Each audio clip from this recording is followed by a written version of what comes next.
কয়েক মাস অতিবাহিত হওয়ার পরে বউ শাশুড়ির যুদ্ধ শুরু হয়ে গেল। ছেলের বউরে মা সহ্য করতে পারে না, মারে ছেলের বউ সহ্য করতে পারে না। মা তখন ছেলেটার বিবাহের ব্যবস্থা করলো, সুন্দরী একটা মেয়ের সাথে বিবাহ করাইলো। কিছুদিন সংসার ভালোই চললো। কয়েক মাস অতিবাহিত হওয়ার পরে বউ শাশুড়ির যুদ্ধ শুরু হয়ে গেল। ছেলের বউরে মা সহ্য করতে পারে না, মারে ছেলের বউ সহ্য করতে পারে না। ছেলেটা বাড়িতে এসে প্রথম মারেও ধমক দেয়, বউরেও ধমক দেয়। কিন্তু ছেলেটা হঠাৎ করে বাড়িতে এসে দেখে একদিন তার বউ নাই। কিছু কিছু ছেলে আছে বউ পাগল, শোনেননি? তো এই ছেলেটা বলতেছে, মা বউ কোথায়? বলছে, তোর বউ সব ঝগড়া করে চলে গেছে বাবা, তোর শ্বশুর বাড়িতে আমি আর জানি না। ছেলেটা বউ আনতে গেছে, তখন বলতেছে চলো বাড়ি যাবা না? তখন বল, যাইতে দেরি আছে, যাইতে রাজি আছি যদি তুমি তোমার মাকে নিজের হাতে মারো। ছেলেটা এতই বউ পাগল, বলতেছে ঠিক আছে চল, মারে শাসন করব। এইবার ছেলেটা বাড়িতে আসে, কিছুদিন পরে যখন আবার ঝগড়া লাগছে, কোনো কথা নাই, মারে ধরে পিটাই। বইয়ের পক্ষ নিয়ে কারে পিটায়? মারে পিটায়। এরকম বউ ভক্ত ছেলে আছে না, বইয়ের পাগল। বউ যদি কই দাঁড়িয়ে থেকে পেশাব করো, তাই করে, কথা বলেন না কেন? পুরুষ মানুষ, আপনি ব্যালেন্স করে চলতে হবে। মায়ের ভালোবাসা মায়ের কাছে, বইয়ের ভালোবাসা বইয়ের কাছে। বউ যতই বুঝাক তোমার মা আর কি ছেলে মেয়ে নাই, তারা দেখবে, সব দায়িত্ব কি তোমার? যতই বুঝাক সব শুনবেন বলদের মতো। বউরে বুঝাবেন যে পৃথিবীর সবচেয়ে বোকা পুরুষ আপনি। কথা কন, বউয়ের কাছে চালা খাওয়ার দরকার আছে? বউরে বুঝাবেন যে আমি বোকা, আমি কিচ্ছু বুঝি না। বউ বলতে পারে তোর মা বাবার জন্য খরচ করবি না, তোর ভাই বোনের জন্য খরচ করবি না, কিন্তু মনে রাখবেন রক্তের আত্মীয় স্বজনের জন্য খরচ করলে সম্পদ কমে না বাড়ে, আল্লাহ সম্পদ বাড়ায় দেবে। সুবহানাল্লাহ কন। আর বইয়ের কথা শুনে পিতামাতা ভাই বোন রক্তের সম্পর্ক ছিন্ন করা হারাম, হারাম, হারাম। কথা কন। কিছু ভবিষ্যৎ চিন্তাবিদ বউ আসে, 2 দিন না যেতেই ভবিষ্যৎ নিয়ে, আজকে 2 জন আছি, পরে 3 জন 4 জন, কত চিন্তা। এই আল্লাহ যদি এটাও না দেয় তখন কি করবো? কথা কন না কে? তোমার মা বাবার পিছনে এইভাবে খরচ করলে হবে না, আমাদের তো ভবিষ্যৎ আছে। আহারে কপাল পোড়া। এই জন্য বিয়ে করে বাসর ঘরে বউরে বলা লাগবে, খালি সেলফি তোলেন না, ভিডিও করেন না, পাগলা হয়ে যায় না, বাসর ঘরে বিড়াল মারা লাগবি। কথা কয় না গো? বউরে বুঝাইতে হবে, শোন 4টা কাজ করবি। 1 নাম্বার 5 ওয়াক্ত নামাজ আদায় করবি। 2 নাম্বার রমজান আসলে রোজা রাখবি। 3 নাম্বার ফরজ পর্দা মেনে চলবি। কথা কন। পা থেকে মাথা পর্যন্ত পর্দা করতে হবে। আজকের মা বোনেরা অনেকে বোরকা পরে কিন্তু পা মোজা লাগায় না। পাগলি জানেই না যে পাটাও তার পর্দার অন্তর্ভুক্ত। কথা কন। আরে মেয়ে মানুষের পা থেকে মাথা পর্যন্ত আল্লাহ আকর্ষণ দিয়েছে। আপনার পায়ের একটা নখ দেখে একটা ছেলে প্রেমে পড়তে পারে। কথা কন না। আপনার একটা চোখ দেখে একটা ছেলে পাগল হয়ে যেতে পারে, আর রাতের ঘুম হারাম হয়ে যাবে। কথা কন, কথা কন। এই জন্য মা বোনেরা খবরদার, বেপরদায় চলা যাবে না। পা মোজা লাগাইতে হবে, হাত মোজা লাগাইতে হবে, ঢিলা ঢালা বোরকা পড়তে হবে, টাইট ফিটিং বোরকা না। অনেক মা বোন বোরকার সামনে কি লেস, কি চুমকি, কি এম্বুটারি, মানে এমন কারুকাজ যে ওই বোরকার ডিজাইন দেখার জন্য হলেও তাকান লাগবে। কি কথা বল না, এটা পর্দা না ফ্যাশন? পর্দা না ফ্যাশন? তবে পলাশির মা বোনেরা ভালো, এরা খুবই সুন্দর বোরকা পরে, নাই হুজুর? হ্যাঁ, হুজুর করছে আমি কি দেখছি? বিপদ, তাই না? রাগ করতেছেন কি? আমি দোয়া করলে কি খুশি হবেন নাকি আপনারা? শোনেন শোনেন শোনেন, সারা রাত না, কিছুক্ষণ, এই কয়েক মিনিটের মধ্যে দোয়া করে দেব। একটু বসেন, ধৈর্য নিয়ে বসেন। এইবার শোনেন, এর বউ আবার রাগ করে চলে গেছে। এইবার স্ত্রীর কাছে যা বলতেছে, কি ব্যাপার? কয় সংসার করলে হয় তোর মা থাকবে, না হলে আমি থাকবো।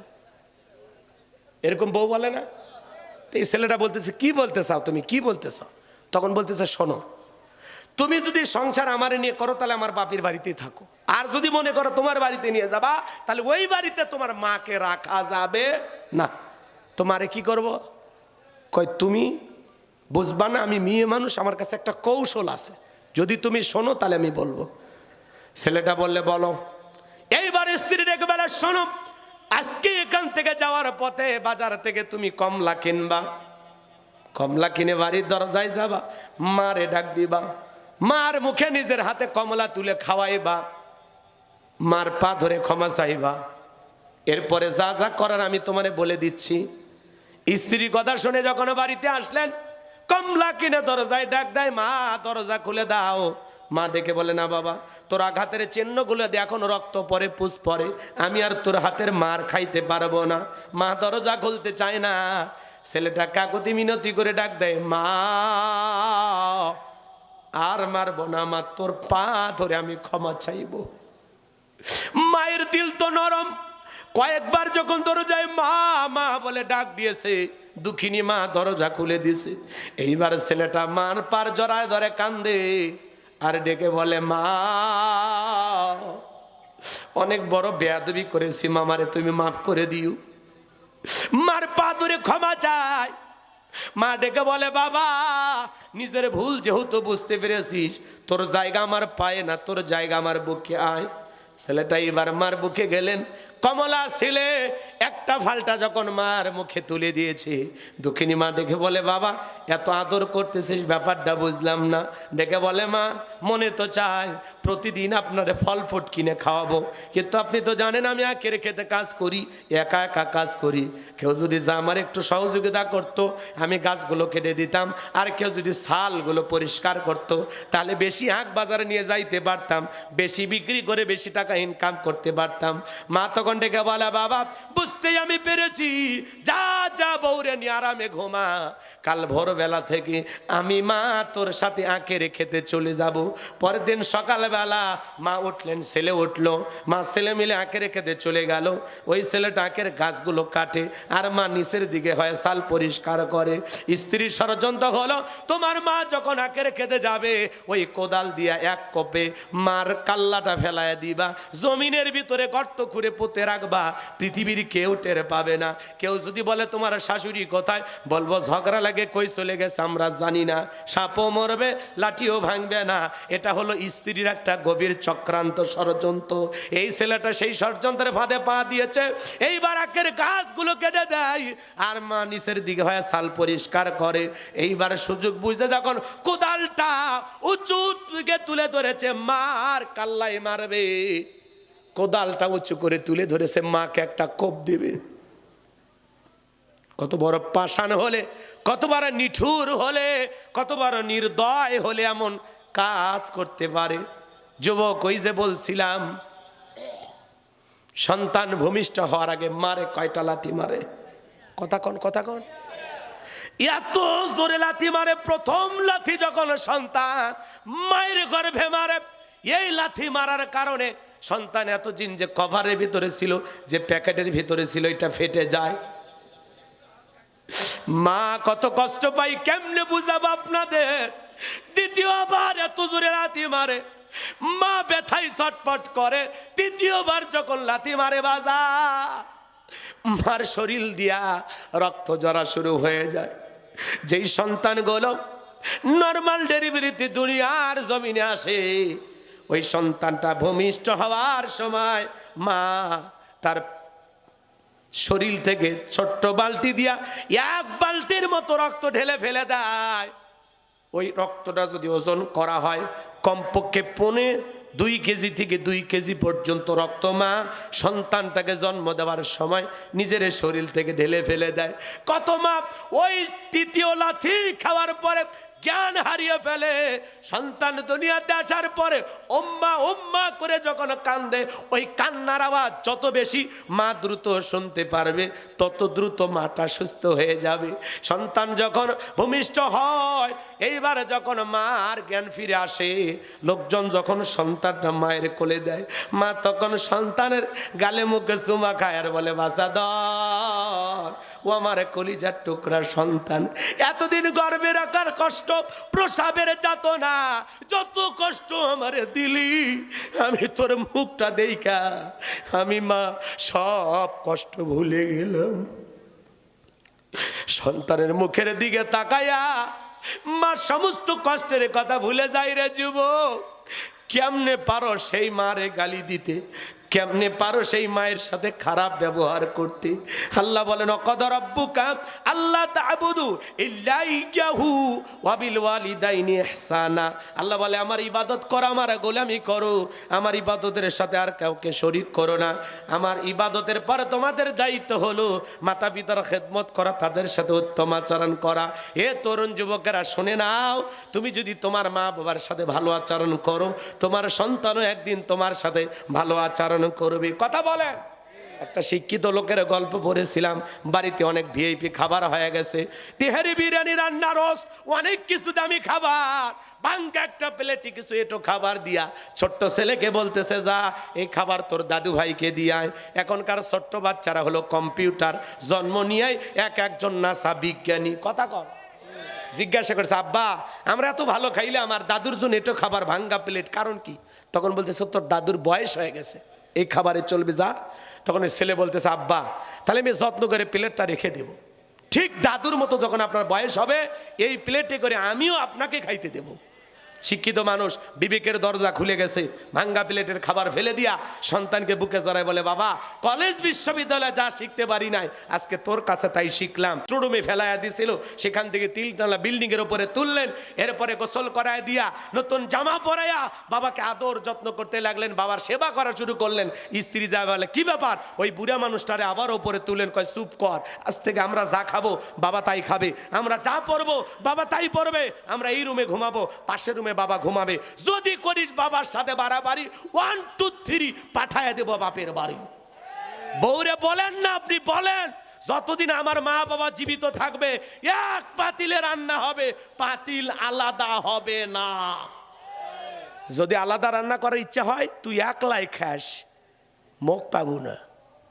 কথা কন না, আমারই ভাইবি না, একলাই রান্না করে খাবি। বিরক্ত হইছেন হইলে হন গে, কষ্ট হচ্ছে আপনাদের। এজন্য যুবক তুমি যা করবা তোমার মা বাবার সাথে রেডি থাকো, ডায়েরিতে লিখে রাখো 23শে ডিসেম্বর গোলাম রব্বানীর এই কথাটা তোমার জীবনে ডায়েরিতে লিখে রাখো।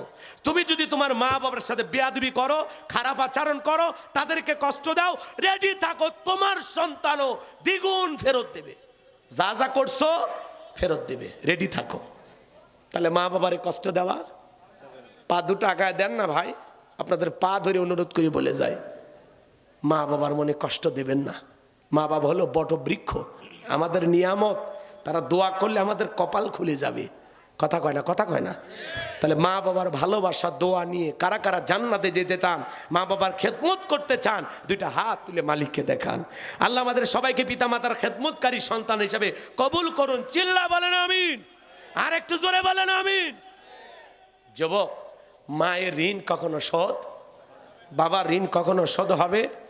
রক্তে ভাসিয়া যাতনাই কাঁদিয়া আনলে মাগো আমায় দুনিয়ায়, তোমার ঋণ আমি কি দিয়ে শোধাই মাগো, তোমার ঋণ আমি কি দিয়ে শোধাই।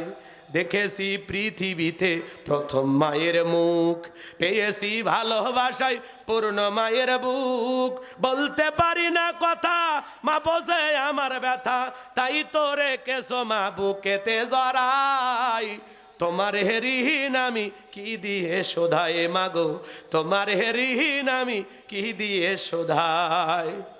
কখনো গভীর রাতে উঠলে আমি কেঁদে, বুকে মা শক্ত করে রাখতো আমায় বেঁধে, তোমার ওই দুধের দাম কে দেবে প্রতিদান, এই দুনিয়ায় মাগো আজও মেলে নাই, তোমার ঋণ আমি কি দিয়ে শোধাই মাগো, তোমার ঋণ আমি কি দিয়ে শোধাই। বিদেশে সন্তানের যদি বিপদ হয়, দুঃখিনী মায়ের অন্তর কভু কান্দে কয়, কোথায় আছো মাওলায় আমার খুলে দাও দয়ার দুয়ার, আদরের মানিক আমি বুকে ফিরে চাই, তোমার ঋণ আমি কি দিয়ে শোধাই। তো জোরে কর না মারহাবা। মায়ের ঋণ শোধ হবে না, মা বাবার মনে কষ্ট দেওয়া কি পিতা মাতা কি নিয়ামত, যাদের চেহারার দিকে তাকাইলে আমল নামায় আল্লাহ কবুল হজের সব লিখে দেয়। সুবহানাল্লাহ কর। খাবার দিকে তাকাইলে সব পাওয়া যায়, মা বাবার চেহারার দিকে তাকাইলেও সোয়াব পাওয়া যায়। সুবহানাল্লাহ কোন? আরে ঘরের মধ্যেই তো আপনার কাবা। কথা কয় না, কথা কয় ঠিক। নিজের মা বাবারে ভাত দেয় না, পীরের পূজা করে। নিজের মা বাবারে খবর নেয় না, পীরের ভক্ত হয়ে গেছে। ভণ্ডামি বাদ দাও, আগে ঘরের পীর ঠিক কর, আগে মা বাবার সেবা করো, খেদমত করো। মা বাবার দোয়া নাই, তকদির খুলে যাবে। মা বাবার দোয়া নেন। আল্লাহ আমাদের বুঝ দান করো। জোরে কোন আমিন। কষ্ট পাইছেন? কথাগুলো কি শেষ করবো না দোয়া করবো বলেন? এরপরে লোকমানে হাকিম তার কলিজার টুকরা সন্তানকে বলতেছেন, কত সুন্দর করে কথা। আল্লাহ তাআলা বলেন, ইয়া বুনাইয়া ইন্নাহা ইন তাকু মিসকালা হাববাতিন মিন খারদালিন ফাতাকুন ফি সাখরাতিন আও ফিস সামাওয়াতি আও ফিল আরদি ইয়াতি বিহাল্লাহ ইন্নাল্লাহা লাতীফুন খবীর। আল্লাহু আকবার। আল্লাহ ডেকে বলতেছেন, লোকমান হাকিম তার সন্তানকে বলতেছেন, ও আমার সন্তানেরা, আমার কলিজার টুকরা সন্তানেরা, শোনো, তুমি যদি সরিষার দানার পরিমাণে কোনো ভালো কাজ করো কিংবা মন্দ কাজ করো, হোক না সেটা আকাশে কিংবা মাটির নিচে কিংবা পাহাড়ের কোনো গর্তে, যেখানে যা করো না কেন, সন্তানকে বলতেছে, বাবা, সেটা যদি শিলা গর্ভে থাকে, আকাশে থাকে কিংবা মাটির নিচে থাকে, যেখানে যা করো না কেন, তুমি যদি সরিষার দানার পরিমাণও ভালো কাজ করো, আল্লাহ ওইটাও আমল নামায় লিখে রাখবে। আবার তুমি যদি সরিষার দানার পরিমাণও খারাপ কিছু করো, আল্লাহ ওইটাও লিখে রাখবে। আল্লাহ হলো সূক্ষ্মদর্শী, আল্লাহ সর্ব বিষয়ে তোমার খবর রাখেন, সব বিষয়ের খবর জানেন তিনি কে? ইন্নাল্লাহা লাতীফুন খবীর। সর্ব বিষয়ে তিনি খবর রাখেন। তুমি যা করতেছো, এ যুবক, মনে করো না জঙ্গল প্রেম করার জন্য মঙ্গল, জঙ্গলে কেউ না দেখলে একজন দেখেন, তিনি কে? তুমি হেলিকপ্টারে উঠে গুনাহ করতেছো, না বিমান উঠে গুনাহ করতেছো, পানি নিচে যা গুনাহ করতেছো, না স্কুলের ওই পাশে যা গুনাহ করতেছো? কথা কন না কে? আপনি যেখানেই বসে গুনাহ করেন না কেন, যেই জায়গায় বসে গুনাহ করেন না কেন, আল্লাহর ফেরেশতারা সব রেকর্ড করে রাখতেছে। কথা বলেন ঠিক কি না? কুল্লু নাফসিম বিমা কাসাবাত রহিনা। প্রত্যেকটা মানুষ তার নিজ আমলের ব্যাপারে, নিজ কৃতজ্ঞতার ব্যাপারে জবাব দিতে আল্লাহর কাছে বাধ্য থাকবে। কথা বলে ঠিক কিনা? এজন্য যুবক, রাতের আধারে মা বাবার চোখে ফাঁকি দিয়া কম্বলের ভিতরে, ল্যাপের ভিতরে ঢুকা উল্টাপাল্টা ভিডিও মোবাইলে দেখতেছো। কথা কয় না, কথা কয় না। শেষ করব? খারাপ লাগতেছে নাকি? এলাকার মানুষ দেখে এতক্ষণ ওয়াজ করতেছে, না হলে তো দোয়া করে দিলাম। শোনেন কয়েকটা মিনিট, যুবক যারা মন খারাপ করছেন, আচ্ছা বলেন তো, যুবকেরা এই মোবাইলে উল্টাপাল্টা ভিডিও দেখে কিনা? অনলাইনে ফ্রি ফায়ার, পাবজি, অনলাইনে জুয়া খেলা কত সন্তান নিঃস্ব হয়ে যাচ্ছে। কথা বলেন। পরনে ভাত না থাক, পেটে কাপড় না থাক, মোবাইল ছাড়া আর দিন চলে না। আছে না না? আছে না না? মোবাইলে উল্টাপাল্টা ভিডিও দেখে, নিজের কিডনি বিক্রি করে হলে এমবি তুলবি, এরকম বলাবান আছে না না? তুমি যার লাগিয়া এমবি ভরো, তার তো বাটন ফোন। তুমি যার লাগিয়া এমবি ভরো, তার তো বাটন ফোন।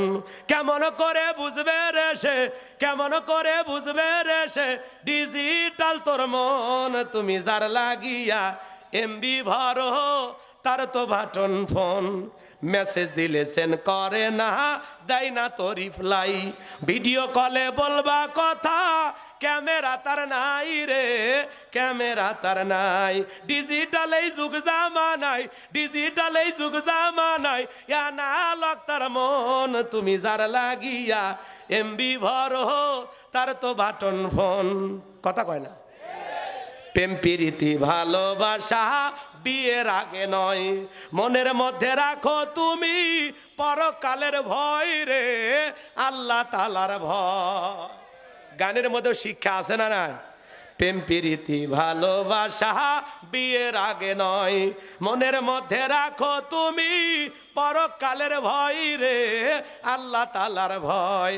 তবে তুমি মুক্তি পাবা, তবে তুমি মুক্তি পাবা দোজখের আগুন। তুমি যার লাগিয়া এমবি ভরো, তার তো বাটন ফোন।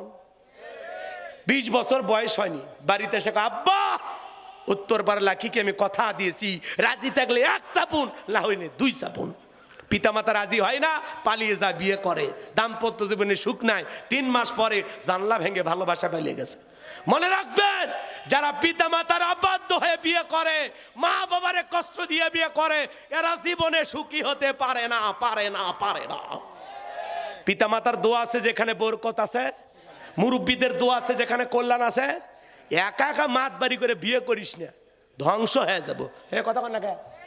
এক যুবক এক মেয়ে ভেগে নিয়ে গেছে ঢাকা, যায় দুইজনই গার্মেন্টসে চাকরি করে, সেই প্রেমের আগে তো অনেক কথা। মেয়ে কয় আমার কিচ্ছু লাগবে না, আম পাতা জাম পাতা ছিঁড়ে যদি আমার গহনা বানিয়ে দাও, সোনা দানা কিছু লাগবে না, তুমি গাছের পাতা ছিঁড়ে বানিয়ে দাও। কি কথা বলে? গাছের পাতাতে গহনা হয়? ওটা আবেগ, আবেগ, আবেগ, মানে আবেগটা গেছে কই, গাছের পাতা উঠছে। কথা কন না কে? জানতো আম পাতা জাম পাতা দিয়ে একটু সুতে দিয়ে বানিয়ে একটা মালা দেন তো, যেটাই মনে করো স্বর্ণের মালা, কয় দিবের পারবে না, ঢং করবে না, কিনে দেওয়ার মুরিদ নেই, পাতা নিয়ে এসে করছে এটাই সোনা। বিয়ের আগে যদি বলেন গাছের তলে থাকবি, বাঁশ তলায় থাকবি, আপনি যা কবেন ওই তাই শুনবি। কথা কন? তাহলে বিয়েটা করে দেখেন রিমান্ডে কেমনি নেয়, হারে হারে টের পাবেন। মনে হবে যে আর চাইতে র্যাব যদি 7 দিন পিটাইতো তাও ভালো থাকতাম। কথা কন না কে? শোনেন শোনেন, রাগ করি না, মন খারাপ করছে? শোনেন, এই ছেলেটা এখন বিয়ে করছে, 3 মাস ভালোই চলছে, এরপরে স্বামী স্ত্রীর মধ্যে দাও করিলে সম্পর্ক, একজন আর একজনের দেখবারই পারে না, খালি সন্দেহ, খালি সন্দেহ। সম্পর্ক নষ্ট করার 1 নাম্বার হাতিয়ার হলো সন্দেহ। এই সন্দেহ যার ঘরে যত বেশি, তারা তত অশান্তিতে থাকে। কথা কন? মনটা ফ্রেশ করেন। শোনেন না ভাই, এইবার রাত 12টার পরে স্ত্রী মোবাইলে কো কো করে বাজে উঠছে। ছেলেটা চোখ ঘুষতে ঘুষতে তাকায় দেখে স্ত্রী মোবাইলে লেখা উঠছে বিউটিফুল। কথা কি বুঝতে পারতেছেন? এবার গুতা মারতেছে রাগ করে, এই ওঠ ওঠ, বিয়ের আগে সোনা ময়না আমাকে ছাড়া কিচ্ছু বুঝিস না, আর এত রাত্রে তোর একটা ছেলে SMS পাঠায় বিউটিফুল, এই তাড়াতাড়ি দেখ। এইবার স্ত্রী চোখ ঘুষতে ঘুষতে বলতেছে, ওরে স্বামী, লেখা উঠেছে ব্যাটারি ফুল, আর তুমি দেখো বিউটিফুল। তাহলে মানে মোবাইলের চার্জ ছিল না, লেখা উঠছে কি ব্যাটারি ফুল, ও কয় বিউটিফুল। তার মানে সন্দেহর চোখ দিয়ে দেখছে। কথা কন ঠিক না? এরকম সন্দেহ আছে না? না, এজন্য পাকনামি করে একা বিয়ে করিস না। মা বাবা পছন্দ করে বিয়ে দেবে যেখানে বরকত আছে, কারণ পিতামাতা জানে কোন ফ্যামিলিতে কেমন মেয়ের সাথে বিয়ে দিলে তোমাদের জীবনটা ভালো চলবে, কারণ তারা বর্তমানে সেই অবস্থানে আছে, 30-40 বছর সংসার করে একটা মা বাবার বাস্তব অভিজ্ঞতা আছে, এই অভিজ্ঞতাকে কাজে লাগাইতে হবে। আল্লাহ আমাদের হেদায়েত দান করেন, জোরে বলেন আমিন। কোন কোন যুবক বিয়ে করনি হাত তুলে বলে, হুজুর কথা দিলাম মা বাবার পছন্দের মেয়েকে বিয়ে করব। হাত তোলো তো দেখি, কোন কোন যুবক বিয়ে করেনি? এক চাচা হাত তুলবে চাচ্ছে, চাচা হাত তুললেন না, এই বয়সে রিস্ক নেবে না রাখবা, হাত তুলছেন কেন? মান যুবক যারা আছো হাত তোলে, হাত তোলেন গে, ভাতিজা বিয়ে করছো, হাত তোলো। মা বাবার পছন্দের মেয়েকে বিবাহ করবা, ইনশাআল্লাহ কবুল করে, জোরে বলেন আমিন। তাহলে আপনি গোপনে প্রকাশ্যে যদি সরিষার দানার পরিমাণও ভালো কোনো আমল করেন, আল্লাহ এটা আমল নামায় লিখে রাখবে। আবার সরিষার দানার পরিমাণও যদি গুনাহের কাজ করেন, সেটা যদি সরিষার দানার মতো ছোটও হয়, আল্লাহ এটা আমল নামায় লিখে রাখবে। আল্লাহ আকবার বলেন। তাহলে সন্তানকে বলতে হবে, বাবা ছোট হোক বড় হোক অপরাধ করা যাবে না। কারো ছেলে আম চুরি করছে, বাপ খুশি হয়, কয় পাতা সেরার সাহস নাই, আর আম চুরি করলি তুই ভবিষ্যতে ডাকাত হতে পারবি। এরকম বাপ আছে না? কথা কর। আপনার ছেলে স্কুলে পড়ে, কারো কলম বা খাতা নিয়ে আসছে, খুশি হওয়ার দরকার নেই, বলেন বাবা না বলে কারো জিনিস আনতে নাই। কথা কর। ছোট ছোট ভুলগুলো ধরে দেন, আজকে ছোট ভুল যদি সংশোধন না করে দেন, ও একদিন বড় ভুল করে বসবে। কথাকে বুঝাইতে পারছি? এরপরে লোকমানে হাকিম বলতেছে, ইয়া বুনাইয়া আকিমিস সালাহ, হে আমার বর্ষ, সালাত কায়েম করো, সালাত কায়েম করো, নামাজ আদায় করো। তাহলে সন্তানদেরকে নামাজের শিক্ষা দেওয়ার দরকার আছে না নাই? পৃথিবীর সবচাইতে সফল বাবা তারা, ছেলের হাত ধরে মসজিদে নিয়ে যাবে যারা। সন্তানদেরকে মসজিদমুখী বানাইতে হবে। ইয়া আইয়ুহাল্লাযীনা আমানু উ আনফুসাকুম ওয়া আহলিকুম নার, সূরা তাহরিম আয়াত নাম্বার 6। এদিকে তাকান, আমার দিকে তাকান। এই সূরা তাহরিমের 6 নম্বর আয়াতে আল্লাহ কি বললেন? হে ঈমানদারগণ, নিজেরাও জাহান্নামের আগুন থেকে বাঁচো, তোমার আহাল পরিবার পরিজন যারা আছে তাদেরকেও জাহান্নামের আগুন থেকে বাঁচানোর চেষ্টা করো। তাহলে একা নামাজ পড়লে হবে না, ছেলে মেয়েদেরকেও নামাজি বানাইতে হবে, স্ত্রীকেও নামাজি বানাইতে হবে। এরপরে বলতেছেন ও আমর বিল মারুফ, সৎ কাজের আদেশ দিবা, ভালো কাজ করবা, মানুষদেরকে ভালো কাজের দিকে ডাকবা। এরপরে বলতেছেন ওয়ানহা আনিল মুনকার, অসৎ কাজ থেকে মানুষকে বিরত রাখবা। নিজে অন্যায় করবা না, মানুষকে অন্যায় করতে দিবা না। অন্যায় আছে যেখানে প্রতিবাদ চলবে। চোখের সামনে অন্যায় হচ্ছে, গুনাহ হচ্ছে, আপনি প্রতিবাদ করবেন, পারবেন তো ইনশাআল্লাহ? কথা কি বুঝতে পারতেছেন? এরপরে অসবির আলামা আসাবাক, বিপদ আপদ মুসিবত আসলে সবর করবা, ধৈর্য ধারণ করবা। জীবনে চলার পথটা সহজ না, অনেক সময় মুসিবত আসবে, বিপদ আসবে, একটু সবর করবা, ধৈর্য ধারণ করবা, আল্লাহর উপরে তাওয়াক্কুল করবা, আল্লাহর উপরে সবর করবা। আল্লাহ সব সমস্যার সমাধান করে দেবেন। পারবো তো ইনশাআল্লাহ? যে উড়া ভাষা করতেছেন, আরো কিছু কথা বলার ছিল, আর না দে আরো 2টা আয়াত আছে। না না, বলেন আর চলেন একসাথে হবে না তো। রাত 12টা বেজে গেছে, আমিও বুঝি আপনাদের কষ্ট হচ্ছে, আমি আর কষ্ট দিতে চাই না। যতটুকু আলোচনা হয়েছে বাকি কথাগুলো শেষ করতে পারলে আপনাদেরও ভালো লাগতো, আমারও ভালো লাগতো। যতটুকু আলোচনা হয়েছে আল্লাহ বক্তা শ্রোতা উভয়কে আমল করা তৌফিক দান করেন। মাহফিল কমিটির ভাইদেরকে আল্লাহ কবুল করেন। বেঁচে থাকলে আবারও দেখা হবে।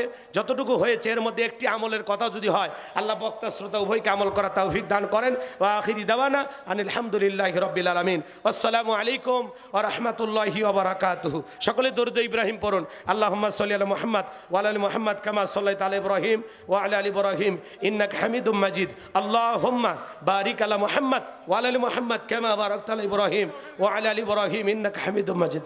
ভাই বসেন বসেন, দোয়া করি। কিছু বলবেন আপনারা? কিছু বলার ইচ্ছা আছে? দোয়া করা ভালো না? রাত 12টা পার হয়ে গেছে। জি জি, কিছু বলবেন? দোয়া করে দেন আপনারা। জি, আপনারা দোয়া করে দেন। আল্লাহুম্মা আমিন। রব্বানা যালামনা আনফুসানা ওয়া ইল্লাম তাগফির লানা ওয়া তারহামনা লানাকুনান্না মিনাল খাসিরিন। আল্লাহ তাআলা পলাশী গ্রামবাসীর উদ্যোগে আজকের তাফসীরুল কোরআন মাহফিলের শ্রদ্ধাভাজন সভাপতি জনাব আলহাজ মোহাম্মদ নজরুল ইসলামকে কবুল করে নেন। আল্লাহ তাআলা আলোচনা করেছেন হাফেজ মোহাম্মদ ফেরদাউস আলমকে কবুল করেন। হাফেজ মুফতি মাওলানা মোহাম্মদ মুস্তাকিম বিল্লাহকে আল্লাহ কবুল করেন। মাওলানা মোহাম্মদ আলহাজউদ্দিন সাহেবকে আল্লাহ কবুল করে নেন। যে বাড়িতে খানা খাইলাম বসলাম, ওই বাড়ির ওপর খাস রহমত বরকত নাজিল করেন। আল্লাহ তাআলা আজকের মাহফিলে যত মানুষ টাকা পয়সা দিয়া, বুদ্ধি পরামর্শ দিয়া সহযোগিতা করেছেন, আল্লাহ সকলের সহযোগিতা কবুলান মঞ্জুর করে নেন। যে যুবকেরা কষ্ট করে অক্লান্ত পরিশ্রম করেছেন, স্বেচ্ছাসেবকেরা দায়িত্ব পালন করেছেন, সবাইকে দুনিয়া আখিরাতের উত্তম জাযা দান করেন।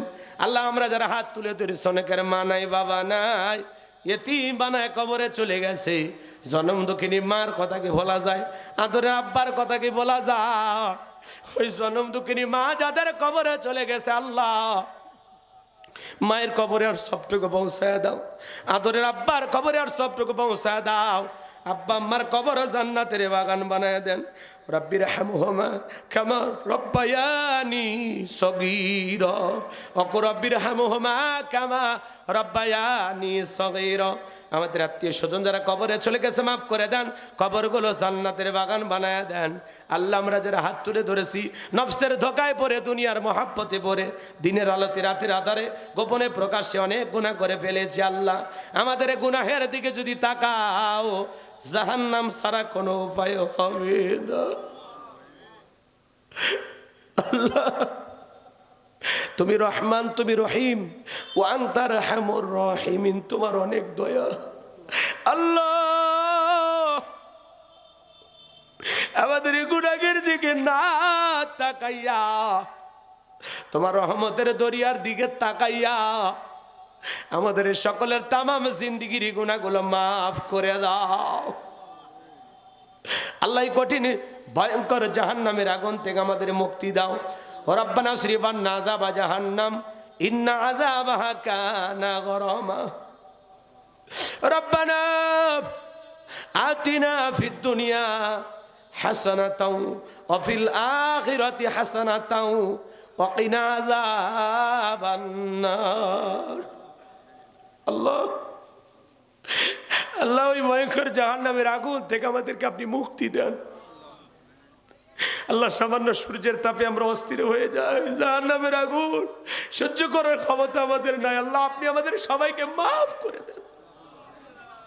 আল্লাহ তাআলা तमाम পৃথিবীর মুসলিম উম্মাহকে আপনি হেফাজত করেন।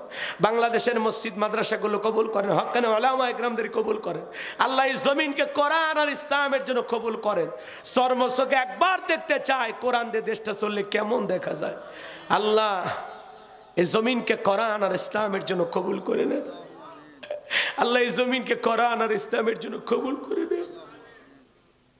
আল্লাহ যতদিন এই জমিনে তোমার দিন প্রতিষ্ঠিত না হবে ততদিন এই সমাজে চুরি দুর্নীতি খুন ধর্ষণ বন্ধ হবে না। আল্লাহ এই জমিনে কোরআনের রাজ কায়েম করে দাও। আল্লাহ এই জমিনে তোমার বিধানকে চালু করে দাও। আল্লাহ ইসলামকে প্রতিষ্ঠিত করার জন্য আমাদের সবাইকে ঐক্যবদ্ধ হয়ে কাজ করা তৌফিক দান করুন। হে রব্বুল আলামিন, জীবনে একটাবার সোনার মক্কা মদিনায় যাওয়ার সুযোগ করে দিও। আল্লাহ যেই মাসে মরণ দিবা মাসটা যেন রমজান মাস হয়, যেই দিনে মরণ দিবা দিনটা যেন জুমার দিন হয়। নামাজের সিজদার অত অবস্থায় মৃত্যু দিও, কোরআন পড়তে পড়তে মৃত্যু দিও। আল্লাহ আমার মা বোনেরা কষ্ট করে আলোচনা শুনলেন, মা বোনদের পর্দা করার তৌফিক দেন, নামাজি বানায় দেন, স্বামীর খেদমত করার তৌফিক দেন, তাদের দাম্পত্য জীবনকে হযরত আলী আর ফাতেমার মতো ভালোবাসা দিয়া ভরপুর করে দেন। আল্লাহ তাআলা আমার যে ভাইয়ের আলোচনা শুনলো, লোকমানে হাকিম যেরকম সন্তানদেরকে বিভিন্ন বিষয়ে আল্লাহ রাব্বুল আলামিন সম্পর্কে কত সুন্দর করে বুঝিয়ে দিয়েছিলেন, আল্লাহ সেই জ্ঞানগুলো সেই উপদেশগুলো আমরাও যেন আমাদের ঘরে বাস্তবায়ন করতে পারি। আল্লাহ সেই তৌফিক আপনি আমাদেরকে দান করেন। আল্লাহ বাকি দুইটা আয়াতের আলোচনা শেষ করতে পারলাম না, যতটুকু হয়েছে আল্লাহ এর উপরে আমাদের বক্তা শ্রোতা উভয়কে আমল করার তৌফিক দিয়ে দেন। এলাকাবাসীর উপর খাস রহমত বরকত নাজিল করেন। আল্লাহ তাদের ক্ষেত খামার ব্যবসা বাণিজ্যে বরকত দিয়ে দেন। দূর দূরান্ত থেকে যারা আমাকে মহাব্বত করে ভালোবেসে ছুটে এসেছেন, আল্লাহ সবাইকে নিরাপদে বাড়ি পর্যন্ত পৌঁছার তৌফিক দান করুন।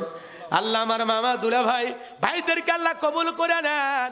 যারা এই দোয়া চেয়েছেন, আল্লাহ অনেক কষ্ট করে আমার ভাই এসেছেন, বড় ভাই, আল্লাহ তাআলা আমার ভাইয়ের হায়াত আপনি বাড়ায় দেন।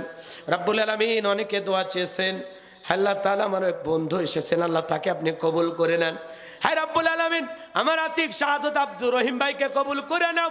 যে ভাইয়েরা কষ্ট করে বগুড়ায় গিয়ে আমাকে দাওয়াত দিয়েছেন, আল্লাহ আমার মামা সহ আল্লাহ এই ভাইদেরকে আপনি কবুল আর মঞ্জুর করে নেন। রব্বুল আলামিন মেম্বার সাহেবের ওপর খাস রহমত বরকত নাজিল করেন। আলাউদ্দিন ভাইকে আল্লাহ কবুল আর মঞ্জুর করে নেন। আল্লাহ তাআলা সভাপতি মহোদয়কে কবুল করে নেন। আগামী বছর আরো বড় পরিসরে মাহফিলকে সাজানোর তৌফিক দিয়ে দেন। আল্লাহ তোমার কাছে একটি চাওয়া, কখন মৃত্যু হবে আমরা জানি না। কত মানুষকে নিজের হাতে কবরে শায়িত করলো, না জানি কখন কোন দিন মসজিদের মাইকে এলান জারি হয় অমুক ব্যক্তি আর বেঁচে নাই। বড় ভয় লাগে গো মালিক, বড় ভয় লাগে। এই দুনিয়া থাকার জায়গা না, আমরা কেউ থাকতে পারবো না। যেদিন মৃত্যুর সময়টা উপস্থিত হয়ে যাবে, ওই সময় দয়ার নবীর চাঁদ মুখখানা দেখতে দেখতে আমাদের জবানে জারি করে দিও লা ইলাহা ইল্লাল্লাহু মুহাম্মাদুর রাসূলুল্লাহ সাল্লাল্লাহু আলাইহি ওয়াসাল্লাম। আসসালামু আলাইকুম ওয়া রাহমাতুল্লাহি ওয়া বারাকাতুহু।